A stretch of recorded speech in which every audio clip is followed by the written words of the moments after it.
জ্ঞান অর্জন না করলে, বর্তমান রাজনৈতিক জ্ঞান না থাকলে, বিশ্ব রাজনীতির জ্ঞান না থাকলে কেউ রাজনীতির ব্যাপারে একটা পোস্ট করবেন না, একটা কমেন্ট করতে যাবেন না। সম্মানিত উপস্থিতি ভাই এবং বন্ধুগণ, সময় শেষাংশে এসে আপনাকে যে বিষয়টা বলতে যাচ্ছি, ঈমান এবং আমলকে শুদ্ধিকরণের জন্য আপনাকে আপনার পাড়া ভিত্তিক, আপনার মসজিদ ভিত্তিক, আপনার মাদ্রাসা ভিত্তিক, আপনার মহল্লা ভিত্তিক সাপ্তাহিক তালিমি বৈঠক করুন।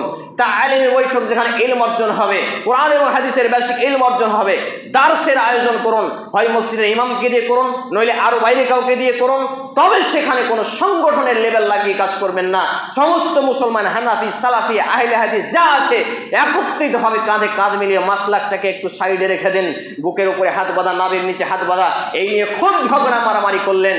এখন একত্রিত হয়ে এই এক ছাতার নিচে এসে দাওয়াতি কাজ শুরু করুন। আর সব থেকে বড় ক্ষতি হয়েছে এখানে যে আমরা গায়রে মুসলিমের কাছে দাওয়াতি বুঝি না। লাখো লাখো সাইকুল হাদিস অমুসলিমদের কাছে দাওয়াতি বুঝে না। অথচ আল্লাহ রাসূল সাল্লাল্লাহু আলাইহি সাল্লাম যখন বলেন লা ইলাহা ইল্লাল্লাহ, আল্লাহ ছাড়া সত্য কোনো ইলাহ উপাস্য নেই, ওয়া আন্না মুহাম্মাদুর রাসূলুল্লাহ, নবী মুহাম্মদ রাসূল সাল্লাল্লাহু আলাইহি ওয়াসাল্লাম হলেন আল্লাহর প্রিয় বান্দা নবী রাসূল, ওই সময় সারা বিশ্ব কাফের মুরতাদ। কেউ ছিল মুসলমান? তখন তিনি সাহস পেয়েছিলেন।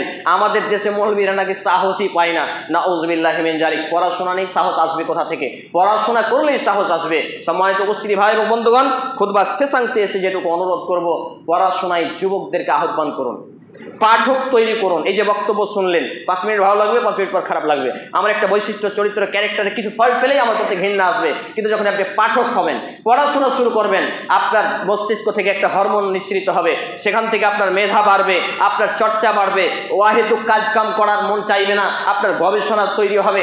এই করে করে আপনি আল্লাহর মুখী হতে পারবেন। দেখতে পান না হাজারো মুসলিম বড় বড় কাফের কোরআনের ভুল ধরতে এসে মুসলমান হয়ে গেছে কেন? এই জন্য আমরা মানুষকে পড়াশোনা করতে বলি, পড়াশোনা করুন। সময় শেষ হয়ে গেছে। আল্লাহ রাব্বুল আলামিন আমাদের জীবনের ভুল ত্রুটি ক্ষমা করুন। হে আল্লাহ রাব্বুল আলামিন, আমরা যে এখানে উপস্থিত হয়েছি, আমাদের উপস্থিত হওয়ার ওসিলায় আমাদের জীবনের বাকি জানা অজানা প্রকাশ্যে গোপনে ছোট বড় দিনের রাতে সব পাপগুলোকে মাফ করে দিন। আমরা বলি আল্লাহুম্মা আমিন। হে আল্লাহ রাব্বুল আলামিন, আমরা যারা অসুস্থ আমাদের পূর্ণাঙ্গ শেফায়ে কামিল আজিলা দিন। আমরা বলি আল্লাহুম্মা আমিন। হে আল্লাহ রাব্বুল আলামিন, আমরা যারা অভাবী আমাদেরকে অভাব মুক্ত জীবিকা নির্বাহ করার তৌফিক নসিব করুন। আমরা বলি আল্লাহুম্মা আমিন।